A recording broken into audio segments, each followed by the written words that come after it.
Ah, it's been a while. Sorry about that, but I kinda had multiple exams. Joined the Gmod server team, wrote a Gmod script, became a voice actor for another SCP team, got kicked out of the Gmod team due to inactivity, had holidays with my family, went to Berlin with my lovely partner, and now we are finally here. So, after 3 months, enjoy.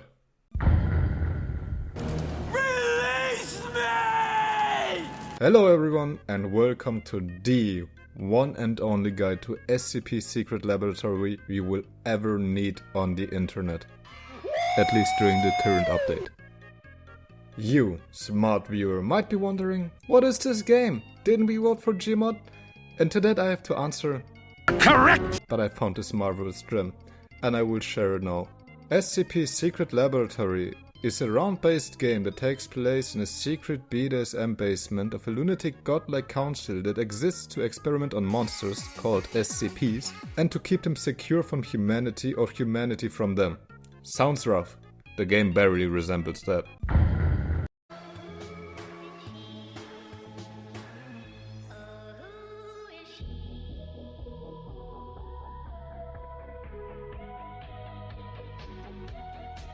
But now that you know the rough story behind the game, it is time to explain the two shithead teams fighting each other before I explain anything else. There are only two, so it's not too much for your brain to wrap around. There is the Chaos Insurgency, compiled of the Class Ds and the Chaos Insurgency. The other team is the Foundation and is made up from the Nerds, War Criminals, Securities, and NTF. Dear Dr. Green, the game starts you out during an event where SCPs escape from their cells and drops you off as either a Class D, a nerd, a security guard, or one of those SCPs.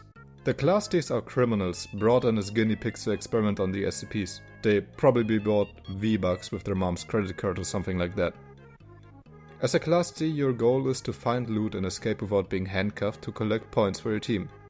As a nerd, it is your goal to do the exact same, but this time you spawn with loot. As a security guard, you spawn at a completely different part of the BDSM basement than all the other roles, and it is your job to navigate through it and help break out the nerds with the extra loot you spawn with compared to all the other roles. The game never specifies what you have to do with the Class Ds, so you might realize by now why I call the security guards war criminals.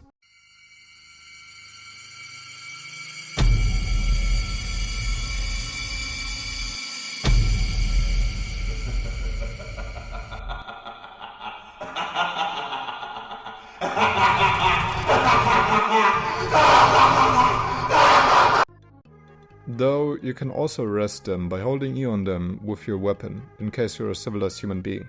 Whenever you escape the Class D or Nerd, you get turned into Chaos Insurgency or NTF respectively, earning points for your team. If you escape as a security guard, nothing happens, you're just stuck, enjoying playing that role past the first 10 minutes when everyone you were supposed to save already died.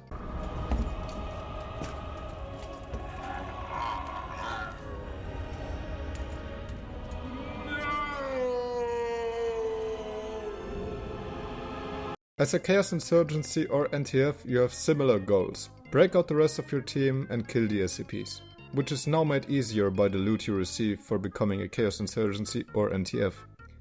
However, there's also loot in the basement that aids you, like for an example the SCP items that range from completely healing you and cleansing all status effects, goggles that give you wall hacks. You know, I'm so glad I have those glasses, otherwise we would have been all dead. I mean, we could just, you know... Yeah, that's a good idea. That's definitely a good idea.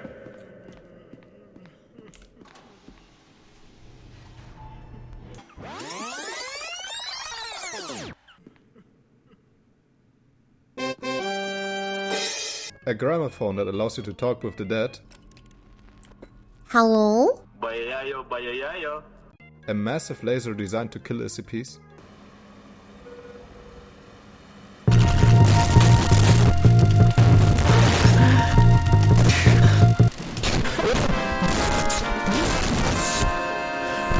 Many more items and a nuke that you can activate in the basement to allow you to press a big red button on the surface.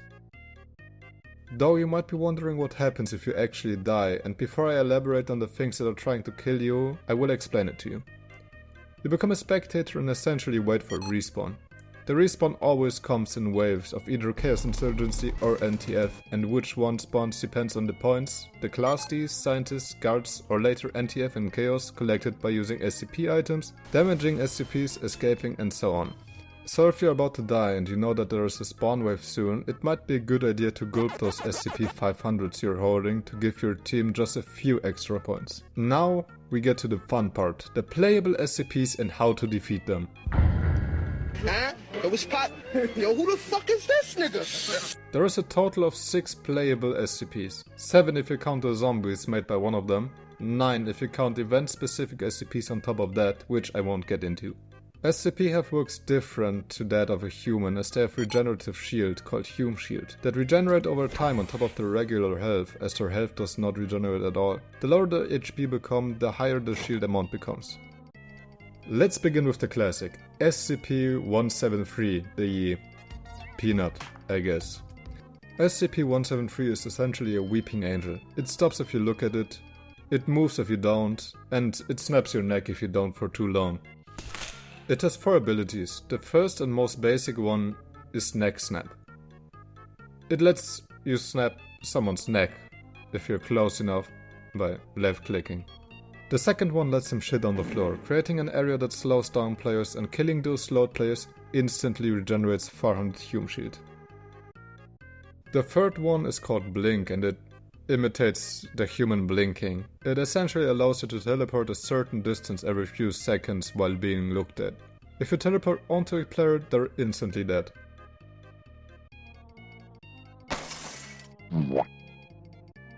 The fourth ability is called Breakneck Speed, and it essentially massively speeds him up, teleports further while using Blink, and makes the human blink faster. However that is supposed to work. However, in this ability he is unable to snap any necks, so he has to deactivate it to continue the snapping. So looking at all of that information, you might have figured out that your best guess is to keep looking at him in case you encounter him. Oh!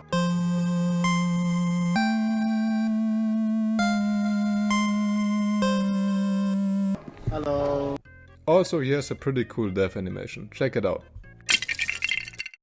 The next SCP is SCP-049, my favorite, my doctor of trust, and the most fashionable SCP there is.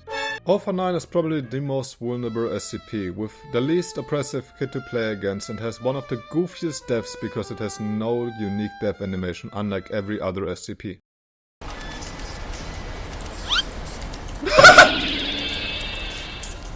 However, I love this bird for one simple reason, and it is called snowballing. You see, as 049 you walk around creating your own zombie army. Which is very funny because it takes away at the respawn waves.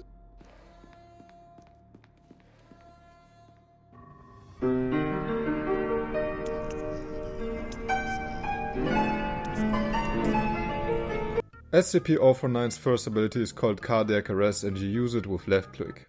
Click on someone once gives them a heart attack. They can survive by just a few medkits or one SCP-500 or adrenaline.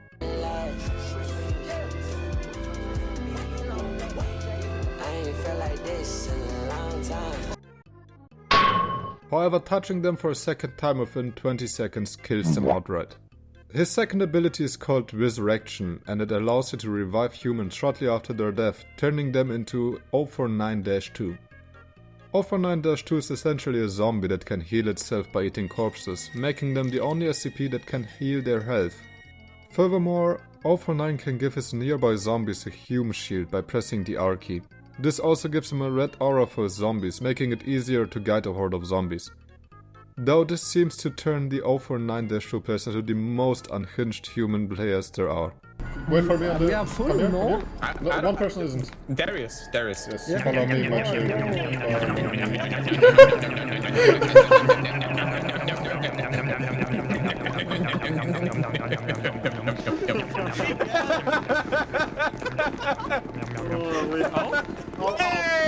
His last ability is Good Sense of the Doctor and allows him to mark a human he's looking at by pressing F. Granting 049 bonus movement speed, said mark also provides an aura on the human for 049 and his zombies.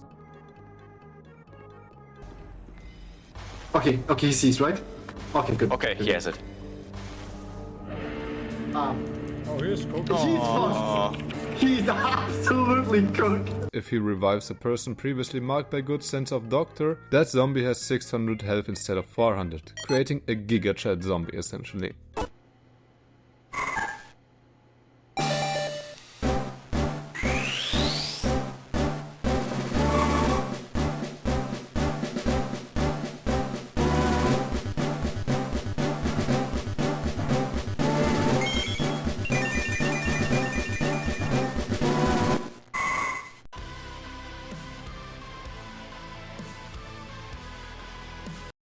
SCP-106, the old man. Larry, the Stinky. guy, I guess. Oh, brother, this guy stinks! SCP-106 is a slow old man that works quite differently compared to most other SCPs, as he has a mana bar called Vigor. Additionally, he can walk through any closed doors. Just like 049, he has to touch the humans twice for his ability, called Capture, to happen. If he only touches someone once, their HP gets drained, just like 049. However, when he touches them the second time, they do not die immediately, but get transported to the cum chamber. A circular room with many hallways, 2 of which allow you to escape and the rest immediately kills you. Staying in this room will eventually kill you as well, so I would recommend to pick a hallway eventually. Once you have escaped and 106 touches you again, you're immediately dead. His next ability is called Stalk. He sinks into the ground and kind of works like that Chambre plant. This is the only way for 106 to regenerate his Hume shield and he cannot be attacked while in the ground. This ability however drains his mana. His last ability is called Hunter's Atlas and is a map that allows him to teleport to specific rooms. This ability drains his mana. The map is pretty useful though, would recommend to use it.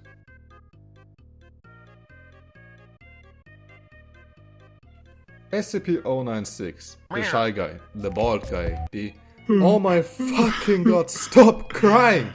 096 does not like to be looked at, but until you look at his face he can't really do anything. However, when you do look at him he becomes enraged, and that's where the fun begins. He stops regenerating his Hume shield, he cannot see anyone that has not looked at his face, and everyone that has looked at his face becomes highlighted even through walls. While in rage, he can attack people using his left click and charge at people using his right click. Also, he can pry open large gates and slip through them during his rage by pressing E. Anyone that looks at his face while he's in rage just becomes another target. His rage lasts for 20 seconds plus 3 seconds for each additional person that has looked at him. I'm walking to line of sight. And they saw me. They saw me. Nice. That's nice. I'm going back to the bugger. You can just focus me on there. One close. Yeah, nice. Go. Heal them! Only let's do. Whoa, Nice. let's go! Woo! His last ability is Try Not to Cry and allows him to lean against a wall to finally shut the fuck up. Wow. SCP-939, the doggo, the deceiver, the oh, let's camp the elevator! Woohoo! This dog, however, is blind, or almost blind. You can barely see anything, indicated by a special effect on your vision. And instead you hear things really well, which is shown through indicators that represent sounds that even show up through walls. 939 is a dog that can claw away with you using his left click. It does damage with no specific effect like 106 or 049.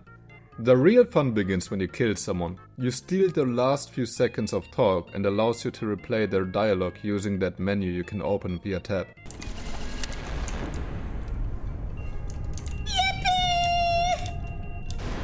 That way you can have the screams of your enemies on repeat, or if you're the only SCP, you can act like you have any friends left. Other than that, you can get on all fours, enabling you to see something, and after charging this for a bit you can lunge at people, instantly killing people. And by pressing F, you release a fart cloud. I honestly keep forgetting this exists, but essentially it's an area that people can walk into, and if they're in there they cannot see 939 until 939 touches or attacks them. Then it is revealed to everybody. The last and final playable SCP is the most unique one of them all, and it is SCP-079. SCP-079, the Toaster, the PC, the Game Master. 079 is probably the most divisive SCP of them all. There are only people that hate or love him. He is a PC that controls a facility, views the game through cameras, therefore kinda plays like a glorified spectator mode. Peanut! No, Peanut! You have to get through me first, bitch! Nice, du bist durch ihn durchgekommen. Being able to close and open doors, locking them, causing blackouts, and so much more. But you can also speak through speakers next to cameras to talk to humans.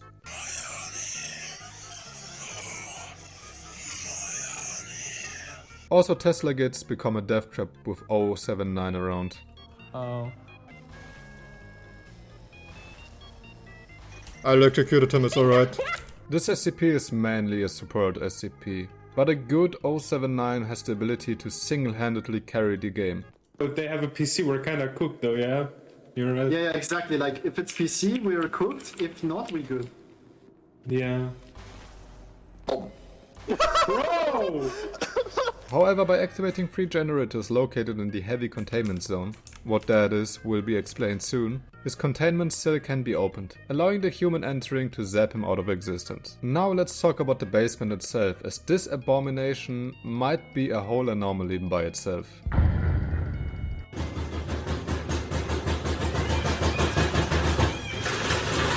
It is divided into 3 zones: the light containment zone, the heavy containment zone and the entrance zone. The light containment zone has a lot of loot rooms. SCP-914, which allows you to upgrade your loot or to gamble for even better loot.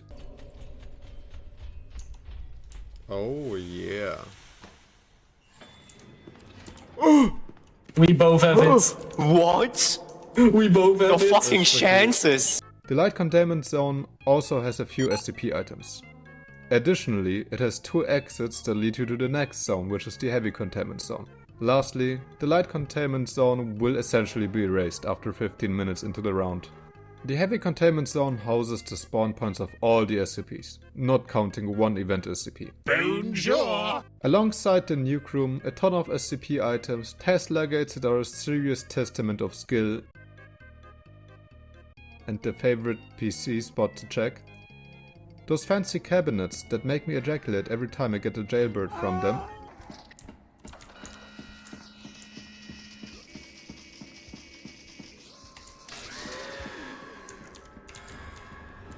Jailbird! Woo! And lastly, the micro HID.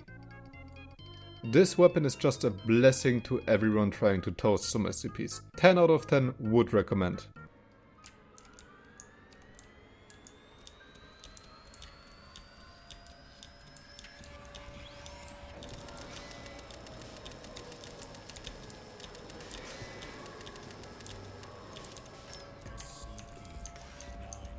What is that weapon? GG's. GG's. Legend fucking solos it. The entrance zone has barely any loot and is pretty much just a deathmatch lobby of the late game. Though one must go through entrance zone to reach one of the 2 exit gates leading to the surface, allowing to escape that shithole. Yeah, as I've said, this basement is a total anomaly by itself, because other than it being an absolute maze, whatever maniac thought it'd be logical to put a light containment zone below the heavy containment zone where all the deadly anomalies are, deserves to be locked up. So now that I have passed my knowledge on to you, it is time for you to learn how to use it. These games before! I said I played these games before! So as a Class D, it is crucial for you to get loot immediately. Either a scientist card and a zone manager to get into the heavy containment zone and find one of these 2 rooms, or just any card and baking it in 914 until it is either pink or charred. If you have one of these 5 cards, you can leave the facility and there you go. However, avoid the security guards and any of these blue guards. Obviously, those SCPs won't be your friends either. Do not let the PC distract you. Trust me, He won't be the one taking a piece of the delicious cake, but rather his 2 out of 10 best friend he is frantically pinging to come over so he can see it devour you.